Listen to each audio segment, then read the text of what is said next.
नमस्कार, मैं डॉक्टर सावित्री कुमारी, assistant professor, Hindi विभाग, SS memorial college Ranchi, BA same 6 के विद्यार्थियों के लिए हिंदी भाषा का भूमंडलीकरण विषय पर बात करूंगी। इसके तहत भूमंडलीकरण के महत्व, साथ ही भाषिक भूमंडलीकरण की आवश्यकता पर भी विचार करूंगी, चर्चा करूंगी। सबसे पहले तो यह कि भूमंडलीकरण क्या है। इसके लिए मैं भूमंडलीकरण और हम प्रोफेसर अरुण कुमार की एक छोटी सी किताब का सहारा लेना चाहूंगी, जो जेएनयू में centre for economic studies and planning में इकोनॉमिक्स यानी अर्थशास्त्र पढ़ाते हैं, और ब्लैक मनी के नाम से उनकी किताब अर्थव्यवस्था की व्याख्या करने वाली एक प्रामाणिक किताब मानी जाती है। 90 के दशक से पहले ही वे भूमंडलीकरण के सवाल पर सक्रिय रहे हैं। उन्होंने लिखा है कि भूमंडलीकरण को समझना होगा। विश्व व्यापार संगठन वास्तव में क्या कर रहा है, यह जानना होगा। जो भूमंडलीकरण आज देश में हो रहा है, वह करीब 250 वर्ष पहले शुरू हुई प्रक्रिया का ही हिस्सा है, और सन 1990-91 से हमारे देश की आर्थिक नीतियों में जो तब्दीलियां हो रही हैं, वे सब इसी प्रक्रिया का एक चरण मात्र हैं, जैसे WTO वगैरह के अंतर्गत। वे आगे बताते हैं, यदि हम देखें तो इस दौर में एक पूरा जमाना बदल गया है। हमारा बैठना, उठना, खाना पीना पूरा बदल गया है। पहले दातुन, अब टूथपेस्ट। पहले यदि लकड़ी से खाना बनता था तो अब गैस आ गई है। पंखे, बिजली, फोन, मोटर, रेल आदि जिंदगी के हिस्से हो गए हैं। वे लिखते हैं, मेरे पिताजी बताते थे कि गांव में सिर्फ 2 समय खाना बनता था, अब हम 3-4 बार खाना खाते हैं। पहले दिनचर्या थी सूरज ढलते ही सोना, सूरज उगते ही उठना, काम पर जाना आदि। लेकिन 250 वर्षों के इस बुनियादी बदलाव में भारत के अपने योगदान का कोई अंश नहीं दिखता है। रोजमर्रा के प्रयोग की कोई भी ऐसी चीज नहीं दिखती जो भारत ने दी हो। तो क्या ये एक तरफा भूमंडलीकरण है? वे ये भी बताते हैं कि 1980 के दशक के अंत में जब भारतीय अर्थव्यवस्था पर संकट गहराया, तो सन 1991 में हमें विश्व बैंक और अंतर्राष्ट्रीय मुद्रा कोष, जिसको IMF कहते हैं, का मॉडल स्वीकार करना पड़ा। भूमंडलीकरण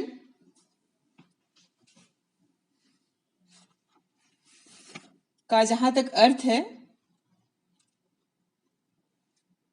उसके लिए 2-3 शब्द बहुत ही महत्वपूर्ण है। एक तो वैश्वीकरण और दूसरा जगतीकरण, और इंग्लिश में कहें तो इसी को ग्लोबलाइजेशन कहते हैं। तो यह जो वैश्वीकरण है या भूमंडलीकरण है, विगत लगभग 30 वर्षों से चली आ रही एक प्रक्रिया है। जैसा कि मैंने बताया, वैश्वीकरण शब्द या भूमंडलीकरण शब्द को अंग्रेजी में ग्लोबलाइजेशन कहते हैं। थियोडोर लेओट ने 1985 में इस शब्द का पहली बार प्रयोग किया था, और 1990 के बाद पूरी दुनिया में एक जैसी घटित प्रक्रिया के लिए यह शब्द प्रयोग में आया। वास्तव में भूमंडलीकरण या वैश्वीकरण अर्थव्यवस्था को विश्व की अर्थव्यवस्था से जोड़ लेना ही भूमंडलीकरण है। अब भारत के संदर्भ में यदि बात करूं तो भारत में जो वसुधैव कुटुंबकम की भावना थी वह पहले से विद्यमान थी, लेकिन 1990 के दशक में जो वैश्वीकरण या भूमंडलीकरण आया उसके निहितार्थ अलग हैं। ये भी समझना होगा भूमंडलीकरण के संदर्भ में डंकेल प्रस्ताव के अनुसार पूरी दुनिया एक दूसरे के निकट आ गई, और वह प्रस्ताव क्या था? गैट, जिसमें 126 देशों ने 1993 में इस प्रस्ताव को स्वीकार किया था, और तब से संसार में उदारीकरण, निजीकरण और वैश्वीकरण की प्रक्रिया न सिर्फ प्रारंभ हुई बल्कि गति पकड़ ली उसने, और गांव विश्वग्राम में यानी कि ग्लोबल विलेज में तब्दील हो गया, ग्लोबल विलेज में बदल गया। भूमंडलीकरण के दौर में ग्लोबल गांव, ग्लोबल विलेज, विश्वग्राम की परिकल्पना ने संचार माध्यमों की भूमिका को बेशक महत्वपूर्ण बना दिया है। विभिन्न कंपनियां मध्यम वर्ग और उच्च मध्यम वर्ग में अपनी पैठ बनाना चाहती हैं। इसके लिए कंपनियों के बीच व्यापारिक प्रतिस्पर्धा तो होती ही है, उत्पादों की खरीद पर लुभावने छूट आकर्षक स्लोगन के साथ दिए जाते हैं। ब्रांड का हिंदीकरण करने की दिशा में बहुत सारे काम किए जाते हैं। ब्रांड को लोकप्रिय बनाने के लिए स्लोगन यानी कि घोष वाक्य को तैयार किया जाता है। स्लोगन में यह शक्ति होती है कि वह ब्रांड का नाम उपभोक्ता के मानस में अपनी पैठ बना लेता है। जैसे लक्स साबुन का विज्ञापन, जैसे अमूल ब्रांड, उसी तरह अमूल ब्रांड का स्लोगन क्या है? स्वाद है इंडिया का। उसी तरह कई सारे स्लोगन हैं जो सीधे सीधे उपभोक्ता के मानस पटल पर छा जाते हैं, और इस प्रकार हम देखते हैं कि भूमंडलीकरण का प्रमुख आधार बाजार है। बाजार वस्तुओं को मनुष्यों तक पहुंचाने के लिए विज्ञापनों के साथ साथ सजावट जैसे विभिन्न तरीके अपनाता है। भारत संसार का बहुत बड़ा बाजार है। उत्पाद और ग्राहक के बीच का सेतु भाषा होने के कारण हिंदी भाषा को बहुत महत्व प्राप्त हो रहा है। यह विश्व बाजार में मजबूती से खड़ी है, और यह भी देखा जा रहा है कि हिंदी का सामर्थ्य विश्व बाजार में बढ़ता ही जा रहा है। दुनिया जैसे जैसे ग्लोबल होती जा रही है वैसे वैसे हिंदी की मांग भी बढ़ती जा रही है। हिंदी का शब्द भंडार विशाल है, साथ ही हिंदी ने संसार की अनेक बोलियों और भाषाओं को आत्मसात किया है, इसलिए भी हिंदी का महत्व बढ़ा है। और वैश्वीकरण के इस दौर में हिंदी का प्रचार प्रसार तो हो ही रहा है, मांग भी बढ़ती जा रही है। हम जानते ही हैं कि संसार के अनेक देशों में अंतर्राष्ट्रीय भाषा के रूप में हिंदी सीखने, पढ़ने और हिंदी में लिखने वालों की संख्या में लगातार इजाफा हो रहा है। उसी तरह हम देख रहे हैं कि हिंदी का जो वैश्विक फैलाव हो रहा है उसके चलते अनेक देशों में विश्व हिंदी सम्मेलन हो रहे हैं, विश्व पुस्तक मेले का भी आयोजन हो रहा है, जिसमें निश्चित रूप से हिंदी की किताबें भी जाती हैं, और बहुत से भारतीय लेखकों की किताबें जो हिंदी में है दूसरे भाषाओं में अनुदित भी होती हैं। तो उसके चलते भी हिंदी बाहर के लोगों तक भी पहुंचती है। कुछ दिन पहले एक कार्यक्रम के दौरान मैंने देखा कि विश्व स्वास्थ्य संगठन, जिसमें 194 देश जुड़े हुए हैं, उसकी वेबसाइट को ऐसा तैयार किया गया है जिसमें हिंदी में प्रश्न पूछे जा सकते हैं। तो हिंदी के ग्लोबल होते जाने की दिशा में ये अच्छा संकेत है।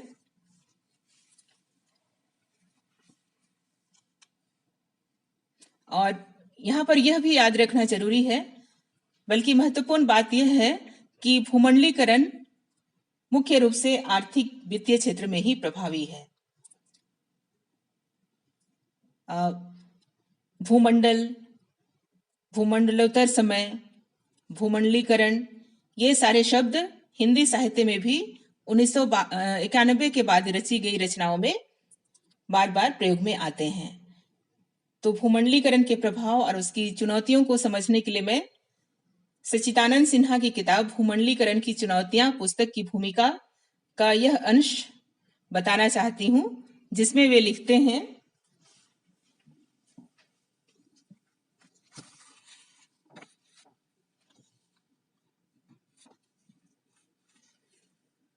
आज सर्वाधिक चर्चित शब्द भूमंडलीकरण यह भूमिका सफलतापूर्वक निभा रहा है। इस शब्द से यह भ्रम होता है कि यह ऐसी व्यवस्था है जिसमें अपने छोटे स्वार्थों से ऊपर उठ लोग सारे संसार के मंगल के लिए जुड़ जाएंगे। लेकिन भूमंडलीकरण के निहितार्थ इसके ठीक उल्टा है। इससे निकलने वाली सब जन हिताय, सब जन सुखाय की ध्वनि के विपरीत यह व्यवस्था सारे संसार को कुछ सशक्त पूंजीवादी प्रतिष्ठानों यानी बहुराष्ट्रीय कंपनियों और उसके सकेंद्रन के सबसे सबल केंद्र अमेरिका के हितों की रक्षा का माध्यम बनी हुई है। संसार को एक करने की इसकी दृष्टि पूरी तरह एक आयामी है। वह सिर्फ व्यापार के लिए दुनिया को एक करना चाहती है, बाकी सारी चीजें आनुषंगिक हैं। पूंजीवाद की मृत्यु की कामना करते हुए कार्ल मार्क्स ने 1948 में ही कम्युनिस्ट घोषणा पत्र में इसके गुणों का बखान यूं किया था, अपने उत्पादों के बाजार की तलाश बुजुर्गा को पूरे भूमंडल में दौड़ाती है। इसे अपना नीड़ सर्वत्र बनाना है, इसे हर जगह बसना है, इसे अपना संबंध सर्वत्र फैलाना है। 150 साल के युगांतकारी उतार चढ़ाव के बावजूद इसका यह मूल चरित्र यथावत है। भूमंडलीकरण के इस प्रभाव को उल्लेखित करने वाली इन पुस्तकों के अलावा हिंदी साहित्य के विद्यार्थियों को कहानियां, कविताओं और उपन्यासों में भी इस प्रभाव को पढ़ना और समझना जरूरी है। तभी सही तरीके से भूमंडलीकरण को वे समझ पाएंगे, भूमंडलीकरण स्पष्ट हो पाएगा। भूमंडलीकरण वर्तमान समय की बहुचर्चित अवधारणा है, जिसका मूल आधार है बाजार, और भारत में बाजार की भाषा हिंदी है और इसीलिए भूमंडलीकरण के संदर्भ में हिंदी भाषा का भूमंडलीकरण हो रहा है और भाषिक भूमंडलीकरण की आवश्यकता भी महसूस की जा रही है। हिंदी भाषा का भूमंडलीकरण पहले भी हो चुका है।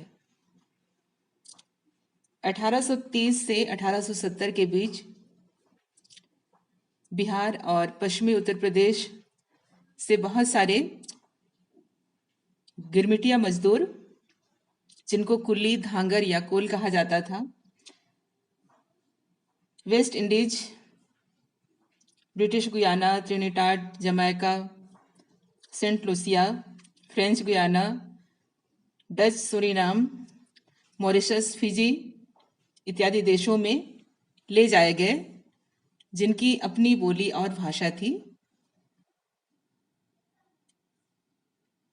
इनके द्वारा इन देशों में हिंदी का प्रचार प्रसार हुआ और हिंदी भाषा का भूमंडलीकरण हुआ। परंतु जहां तक 1991 की बात है, अब हिंदी भाषा का भूमंडलीकरण तीव्र गति से हो रहा है।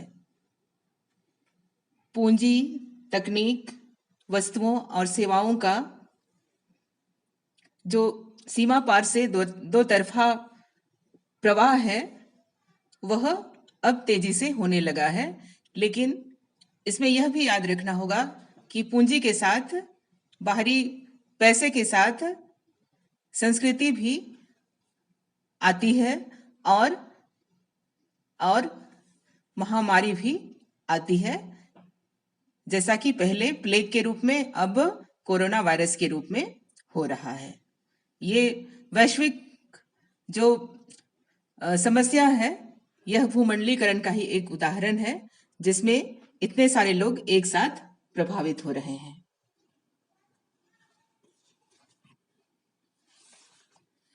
जहां तक हिंदी का सवाल है, हिंदी जनसंचार की भाषा, विज्ञापन की भाषा, संपर्क की भाषा, लोक भाषा के साथ अब बाजार की भाषा बन गई है। और बाजार की भाषा बनने के कारण विज्ञापनों में हिंदी का प्रयोग पूरी तरह से होने लगा है। यहाँ पर यह भी याद रखना होगा कि भूमंडलीकरण के मूल में बाजारवाद है।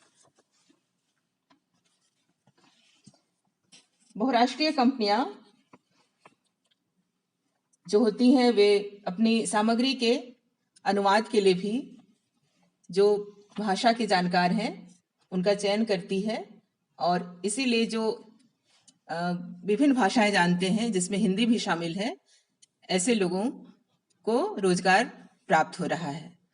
उसी तरह जो बहुराष्ट्रीय कंपनी के कर्मचारी रखे जाते हैं, जो प्राय मध्यम वर्ग के होते हैं, तो उनकी भाषा भी हिंदी है। अंग्रेजी के साथ वे हिंदी का प्रयोग करते हैं, और इसलिए विश्व में जहां कहीं भी इस तरह के कर्मचारी बहुराष्ट्रीय कंपनियों में काम करते हैं, वहां तक हिंदी का प्रचार प्रसार होता है। हिंदी विज्ञापनों में जब प्रयोग में आ रही है, तो ये देखना पड़ेगा कि जो विज्ञापन है उसमें हिंदी का कौन सा रूप प्रयोग में आ रहा है। हम जानते हैं कि विज्ञापन की जो भाषा होती है वह उपभोक्ता को ध्यान में रखकर गढ़ी जाती है, और विज्ञापन के कारण उत्पादक, उत्पाद और उपभोक्ता एक सूत्र में बन जाते हैं, और भाषा के माध्यम से ही उपभोक्ता उत्पाद की ओर आकर्षित होते हैं। हिंदी के भूमंडलीकरण को इस रूप में भी समझा जा सकता है कि विश्व भर में जो आकाशवाणी के केंद्र हैं, बड़े बड़े देशों में, जैसे अमेरिका में वॉइस ऑफ अमेरिका, उसी तरह इंग्लैंड में बीबीसी हिंदी, जर्मनी में डॉयचे वेले, और दक्षिण अफ्रीका में हिंदी वाणी, इनके कारण भी हिंदी वैश्विक रूप से फली फूली है और हिंदी का भूमंडलीकरण हुआ है।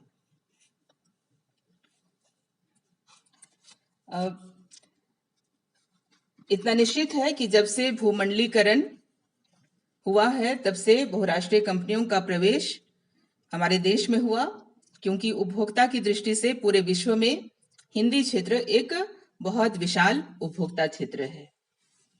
भौगोलिक आधार पर हिंदी विश्व भाषा बनने की ओर अग्रसर है, क्योंकि हिंदी बोलने और समझने वाले संसार के हर महादेश में फैले हुए हैं। हिंदी भाषा के भूमंडलीकरण को इस तरह से भी समझा जा सकता है।